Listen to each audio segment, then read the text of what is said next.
back to another episode. So today's episode is going to be fun in several different ways. I am going to introduce you to my friend. Her name is Jessica Lynn, and Jessica is an exceptional empath, gifted healer, professional artist, and a powerful coach. Her passion and curiosity regarding human emotions and behaviors has driven her journey of self-discovery for the past 35 years. Using a vastness of resources from all areas of the world, as well as her own diversity and depth of life experiences, Jessica has created courses, exercises, and techniques to support each individual's unique journey of transformation. The fun part is that Jessica is here with me today because we're going to talk about emotions. But as we were coming up with the theme, I automatically labeled emotions those fuckers. Jessica, hi. Hey, Angie.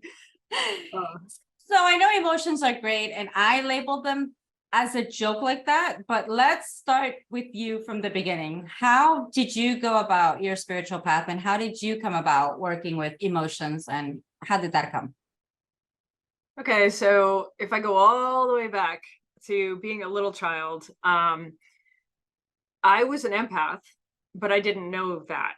So I was experiencing the world in a very different way than many other people. And it wasn't until about 12, 13 years old that I started to discover by talking and being with friends that other people didn't experience emotions the way I did.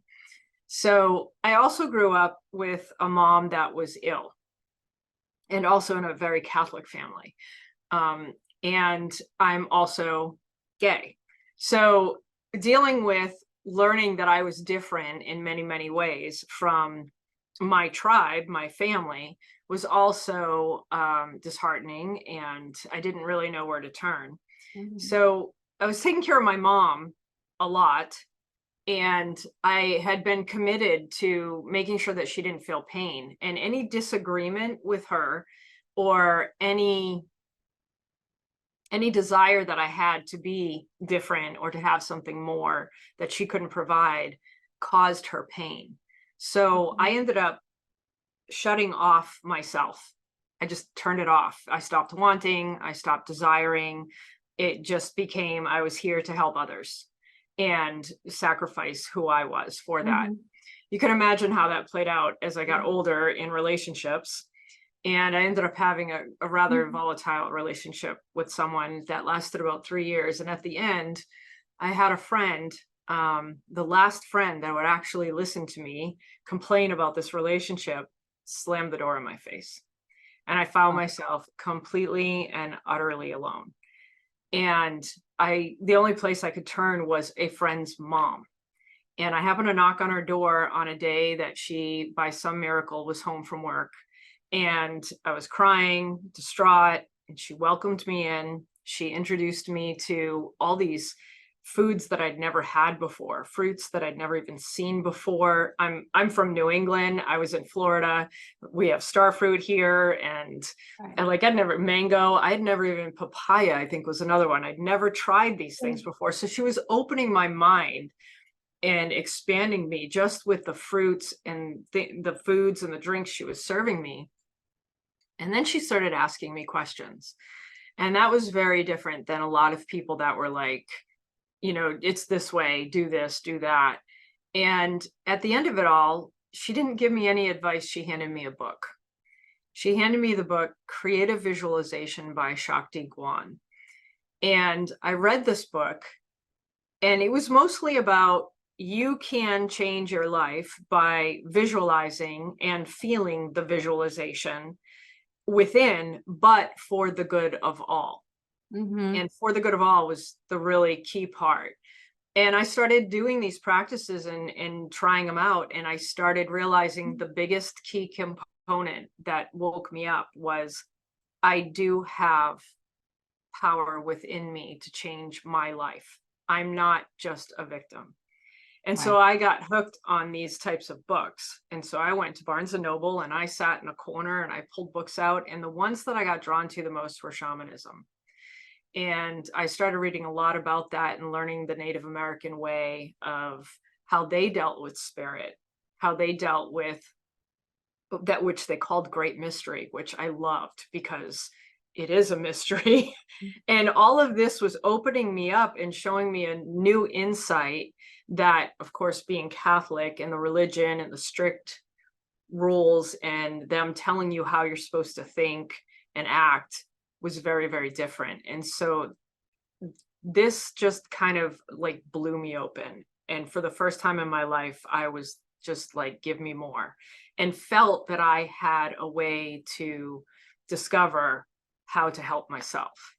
And that was really the beginning of my spiritual journey.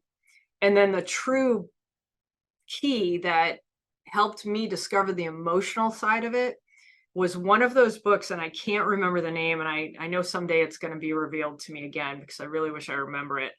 I read a story about two grandmothers that were teaching this young woman about the Native American way, and she was sewing, I believe, her medicine bag, and she happened to pick herself and was like, ow. And so the grandmother took that as a lesson to teach her, because she was saying how it was pounding and she needed to wait and not finish her medicine bag until later and all that. And the grandmother said, or you could dive into that feeling, that sensation. Don't label it, don't judge it, just dive into it and go as deep into it as you can and find its very beginning. And so she closed her eyes and she did that. And then her eyes popped open and she said, it's gone. And the grandmother said, okay, now you can finish your medicine bag. She's like, no. You got to tell me what happened. And she said, you're the one that experienced. Why do I have to tell you what happened? And so from there, I thought, okay, I wonder if that's real or just the story. So I decided the next time I hurt myself, I would do that. And sure enough, it was gone. When I finally got to the beginning of it, it was gone. And I thought, if it can work for that, it could work for other discomforts, like emotions. And I started doing it with emotions. And at first I had to tell myself simply, it's just okay. It's okay for me to feel the way that I do. It's just okay. I'm human. It's okay. And eventually I built up enough muscle there to actually go, it's okay. And now I'm going to go deeper into that, and every step of the way say it's okay. And it happened with emotions too. I would dive into emotions and they would disappear, and they weren't suppressed. It was more of a release than a suppression. So that beginning, that was when I was in my early 20s. That beginning was the beginning of my spiritual and emotional discovery. And okay, so a few things.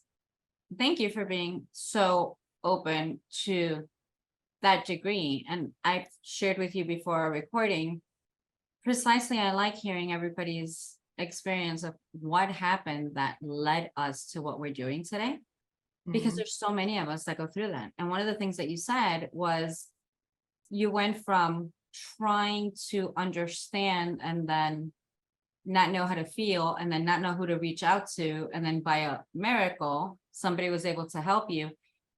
Now we can look at it and be like, okay, for whatever reason it laid out like that, but that was the path that guided you to the next step always. Yeah.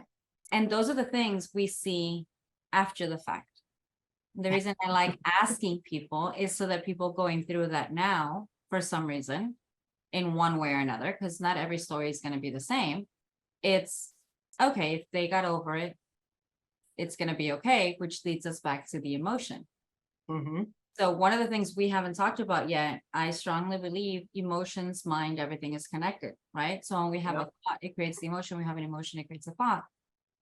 And it's not just because when you said with the story, going to the emotion and not label it, how many times in our life have we been told that's a good emotion, that's a bad emotion, that's a happy emotion, that's a sad emotion? And then if we don't feel what we're told to feel, then we get all screwed up, because if I'm feeling this and I'm not supposed to be feeling happy, but I am, it's confusing. So okay, I just wanted to go ahead and say that. So that's a great point. Yeah. Right. Because I mean, Okay, and the other part that I'm gonna say, which you already know, but I'm already fighting with my hair, so everybody else can find out. It is extremely hot. It is the middle of summer, and I have a fan blowing right there, and that's why my hair keeps blowing into my face.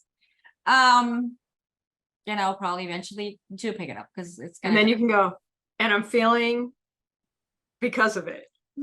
And I'm feeling. Let's see, what am I feeling? I am feeling.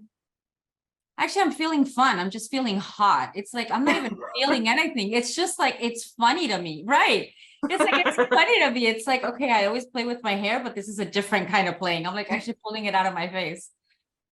Okay, so let's go back into the how do you work with people and their emotions? Because I'll give you from my clients, from my life, and from my experience. There comes a certain point where you feel an emotion and your mind doesn't want you to feel more because you don't want to feel more. Let's say it's pain. When was the first time I felt that pain? Shit, I don't want to remember.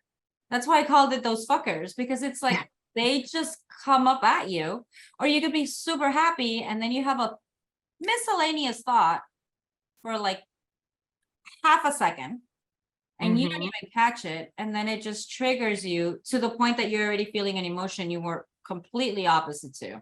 Yep. And then you're like, go deeper. What if you don't want to go deeper? How do you work with that, or what do you do then? So there has to be some understanding as to why we're going deeper. So there's conversation about that. And then there's also it's okay to feel the way that I do. So if you're not in a space of already accepting that this is part of being human, you're never going to get away from it. And it's also actually, if you look at it, you can shift your mindset about it. This aspect of being human, for the majority of people on the planet, connects us all. We're all experiencing that. It's something we have in common, and we can all address and find some compassion for each other with. And yet it's the thing that we all want to avoid and suppress, when it's literally the thing that could heal us, not just personally, but as a collective, as a humanity. And so there's conversation about why it's important, all the beautiful things that can happen in that regard, and then that it is okay. And then I ask questions. So some of the questions would be, if you could choose to not feel any emotions at all, not even love for your child or your partner or something, you got to cut them all off. You don't get to keep only the good ones. Would you do it? And most people are like, oh no, heck no. I want to enjoy the good ones. That's what makes it worth living. Okay, so what if you could find, through practice and through different techniques, actually find love and compassion for those emotions that are uncomfortable, like you would for a young person or another person that is in an uncomfortable place, as opposed to when someone comes to you with an emotion that you don't want to deal with, you feel uncomfortable just because you're with a person that's feeling like. I've been in relationships where I brought my emotions to someone and they've been like, we're having a good time. Why are you bringing me this now? And the thing is if they had just been like, okay within themselves to handle with that emotion, they would have known how to handle me, and we would have gone into a deeper loving space. And now there would have been this even more richness around the moment and connectedness. And so there's all these really great reasons to dive into your emotions. And one of them is to collect the wisdom to be able to support others with it, so you can create connectedness. So I start with, let's talk about emotions. Let's get all of the good reasons why it's worth it. Let's also accept the fact that it's part of being human. And let's also make it okay. How can we do that for that individual? And so that's usually where I start. Which is a heck of a great place, because like, as you're saying this, I'm funny because my phone lit up. My boyfriend is calling me. And I literally, when you were talking about this, that's what he's given me. And the Ah, thing is, in a relationship, every relationship is different, right? But we come mhm. with our baggage. Oh, yeah. And we come with our baggage from relationship to relationship, but we come daily with our daily mental, Mhm. baggage that we're dealing with. In a very, he's gonna kill me for saying this, in a very teddy bear loving way, he has given me so much love just being there. Mhm. And I have thrown all my emotions, all of them, from anger to happiness to ecstatic to leave me the hell alone. Mhm. He is so in check with himself, and he knows it's not a him thing, but a me thing. He Mhm. just lets me vent in such a loving space. I bore myself down, and he just sits there and he just smiles and agrees. And I ran out of gas. Like I just, and then I'm like, I feel better. He's like, are we done?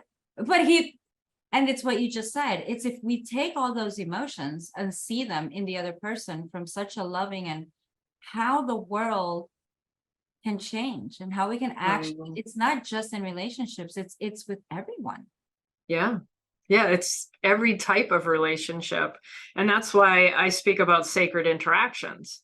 Because Mhm. for me, if we approach ourselves this way, that will roll out into every interaction that we have, even if it's with a rock Mhm. or a tree or another animal or whatever it might be, the sun, the clouds going by.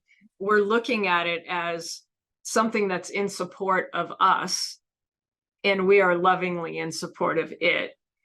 And also the experiences we're all having are information, and we are the center of our universe.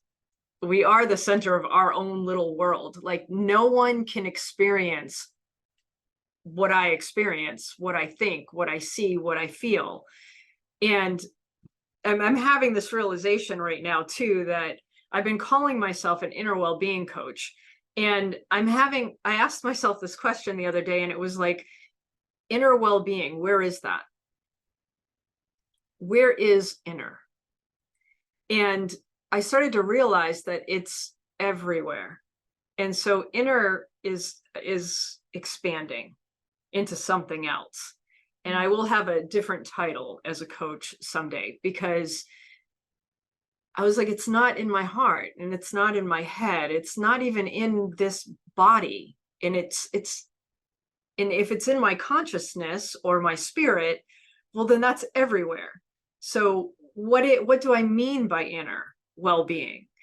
And I'm on this journey of discovery with that right now.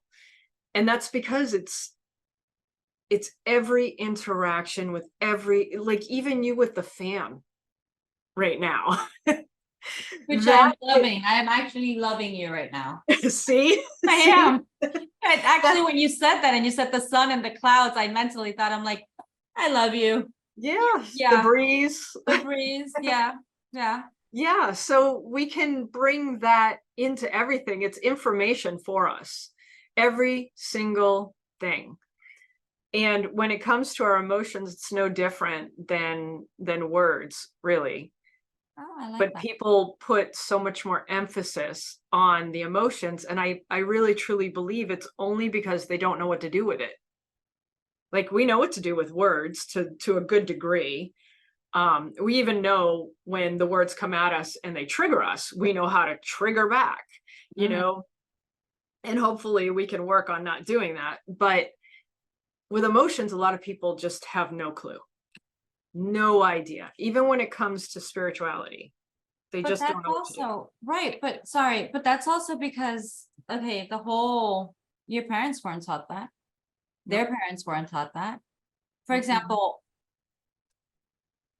I think neither side of my family, my mother's or my father's, complete generation, who knows how far back, you don't talk about your emotions. we actually make it a running joke in my family that my dad still to this day, we know he loves us. And we all have different ways of showing love, right? So his way of showing love to us, we know that he loves us, but he verbally cannot say I love you. He verbally cannot text I love you. So we make fun of him because we're like, papi, te amo, I love you, blah, blah, blah. And he just nods his head and he's like, he can't say it. He's saying it. What? No, he actually can't say it. He can't put it out here. Right. His mouth won't even move. It's kind of he like expresses it. he expresses it. But then that's the thing that we're talking about. Everybody's put such a definition or a label or a good or a bad, or even such a, you just don't talk about it. Like no emotion about emotions. Like you are emotionless. And that's and you don't get away with that.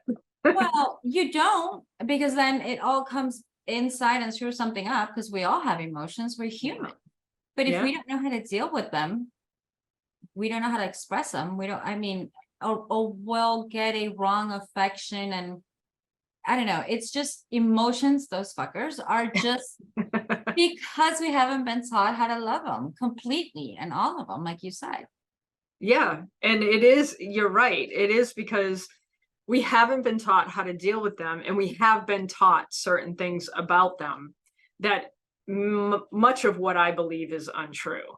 In my experience in diving into the emotion and saying, thank you for showing up. Thank you for trusting me enough to, and being vulnerable enough to actually make me feel you.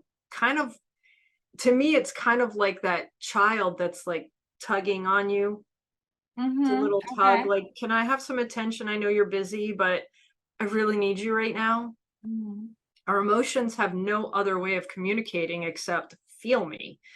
And so they're kind of tugging on you, like, I have information for you. I have something for you to learn. I have a message from an aspect of you that's 5 years old that, you know, is scared in this moment and needs you as the adult to show up and say, things are different now. I've got this. What do you need from me so that you can trust me? And then show up for that young version of you and show them that they can time and time again, so that they go, oh, I can relax and be a kid. And now that aspect of you is integrated, and now you get to relax and be a kid, because you don't have it putting that emotion that's just uncomfortable, pushing that into your experience. And so now you just get to relax and have fun. And it really appreciates being part of you and being expressed. And so there's so many parts of us that we have pushed away or even hidden from ourselves. And I will say, you know, you dive into your emotions and you start investigating, and one of them goes, oh my gosh, thank you for that attention. I trust you now. And now that's integrated. Another one's going to come and say, hey, turn. Yeah. And then you're like, yeah, my turn. And then you're like, oh, the layers, you know, or emotions, those fuckers. And you just can't get away from them. But when you bring them in and you as the adult claim that power back, it is like you feel like you have superpowers. You start feeling at home within yourself. You start feeling like, and I was thinking about this too earlier today, home, that's saying about home. There's no place like home, you know, Wizard of Oz, there's no place like home. I was thinking about that, and I'm like, that probably means a lot different. It has a different meaning to a lot of people than me, because no place like home to me is me. Okay. And the reason why it's like that is because, again, back to the fact that I will never know Angie's world. Angie doesn't know Angie's world. And that's a truth bomb, because we don't. We know the part we need to know now. Yeah. So no way you can know my world if I'm still changing and shifting and going deeper layers. And I get to go along with you to some degree, as how we interact here and there, but I will never know your journey and your world and what you're experiencing in any moment. That's all for you. That is a sacred space just for you. And so, in my opinion, that should be treated as a sacred interaction. And anything that comes up in your world should be seen as in support of you. And emotions are definitely a huge, huge part of that.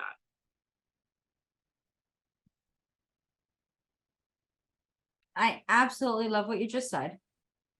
I am so happy this is obviously being recorded.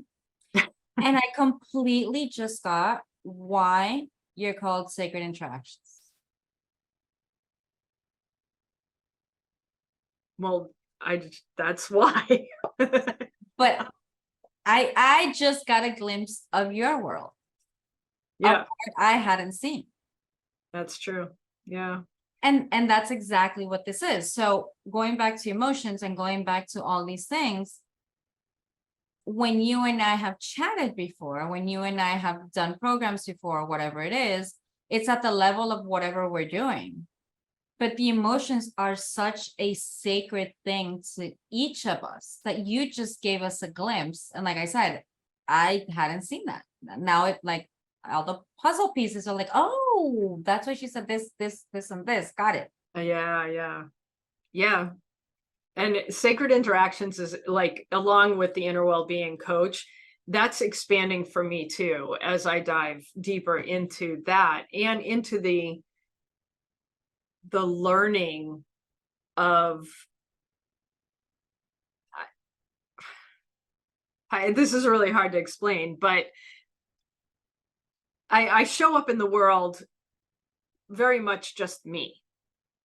I'm not the type of person that, censors myself or, wonders if I should share something here and there. Or that's, I think, one of the reasons why we connect so well.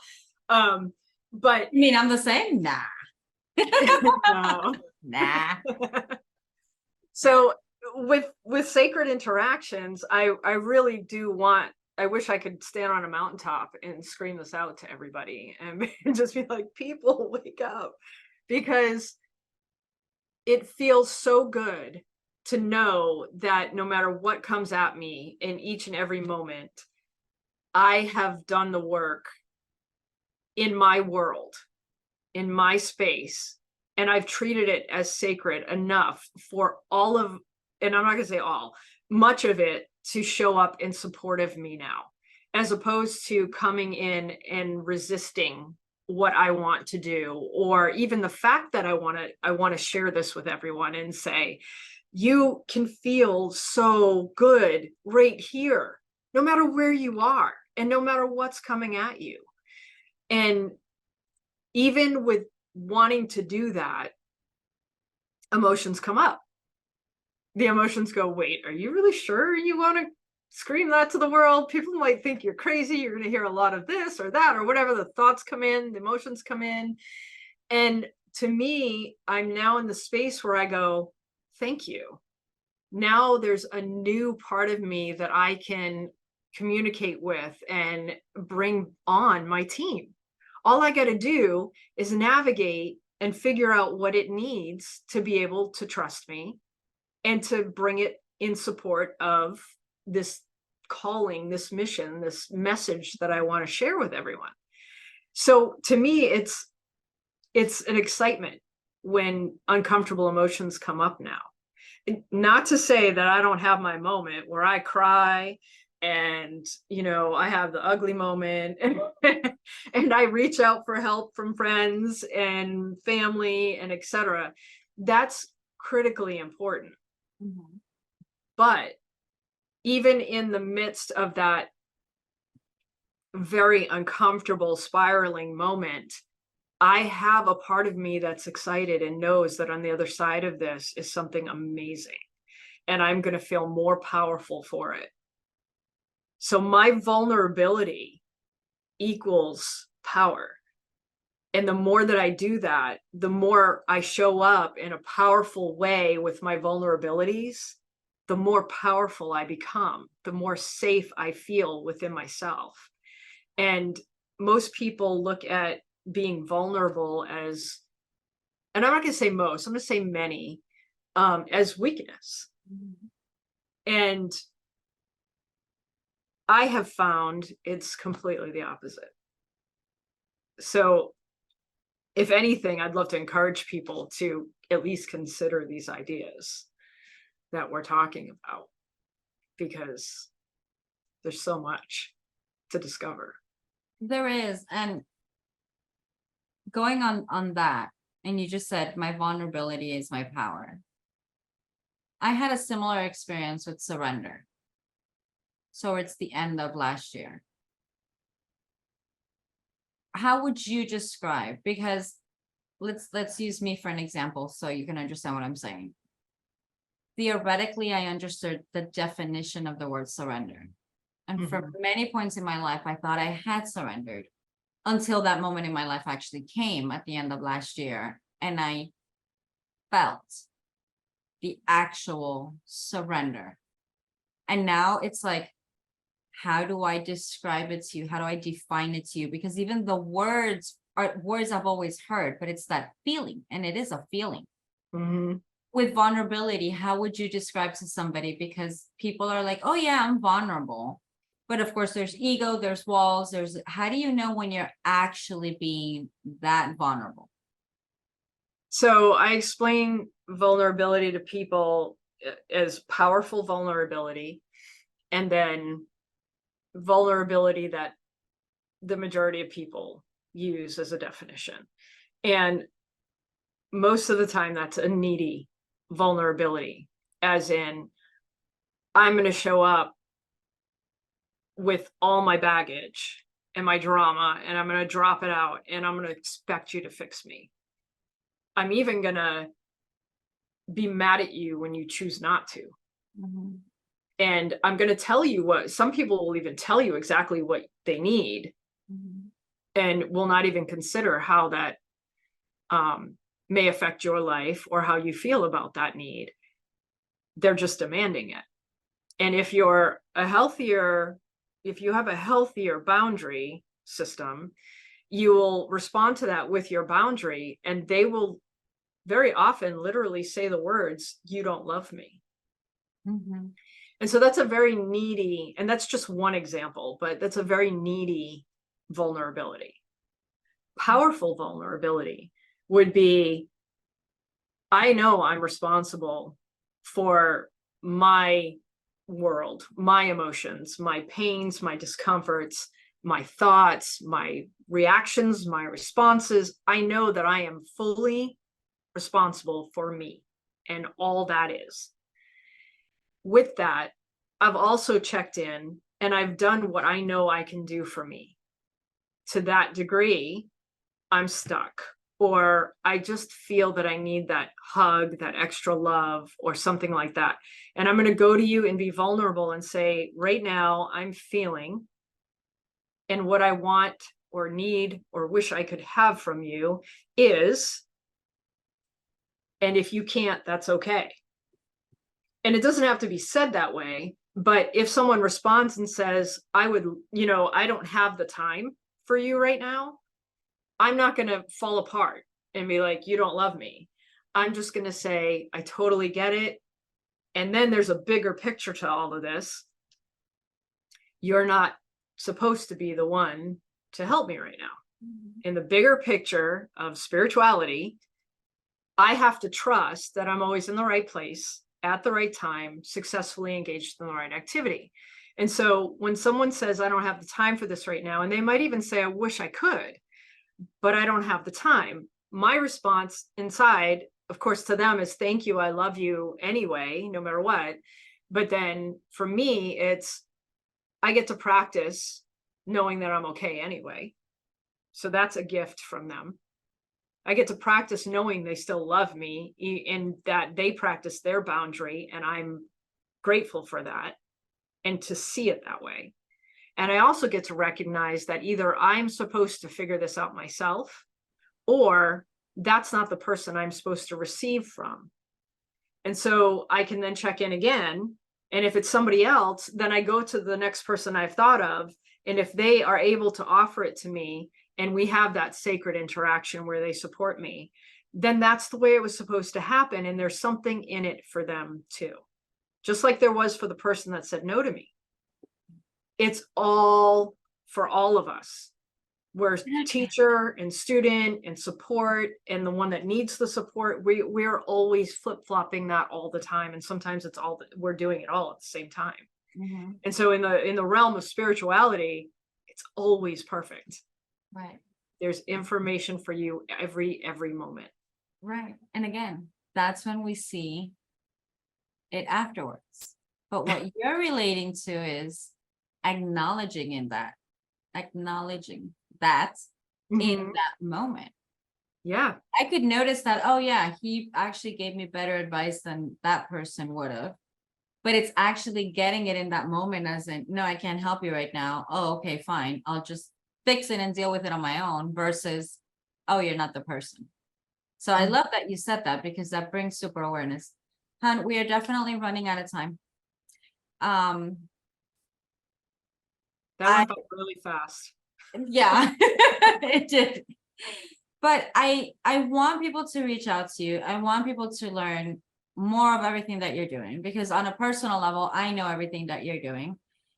And that's why I wanted to bring you on the show, especially when we have a topic like today. That's just one of the topics. But just like you said, spirituality is connecting us in so many different ways. And I want people to be able to reach out to you because you have a way of explaining, you have ways of doing, and you see things from a different point of view that I know are going to help a lot more people than they are helping right now. How do people reach out to you? How do they get in touch with you? So the best way to get in touch with me is the website sacredinteractions.com. I do have a great book there that you can have and take a good read of and see a little bit more about what I'm about and these points of views that I have in regards to emotions. And one of them being that it's time to befriend them. It's time to become friends with your emotions. And the other one, it's a little bit challenging to find me on Facebook. There's a million Jessica Lynns out there, but I'm sorry, I'll put it in the description. So through okay. Facebook, I'll just put the link. Facebook is a great place too. And other than that, I'm in Angie's world, so you can always find me through Angie. Yes, you are, and you're not leaving. Put on your seatbelt. No, put on your seatbelt. Girl, that's why I sent you the GIF that I did. I saw that. All right, Jessica, thank you so much for joining us today. Thank you, Angie. This was so much fun. I really appreciate, I love talking about this. So I really appreciate the opportunity to, and you and I could talk forever. So yeah, and we probably will. Good job cutting us off. All right, everybody. Thank you. Bye-bye. Bye.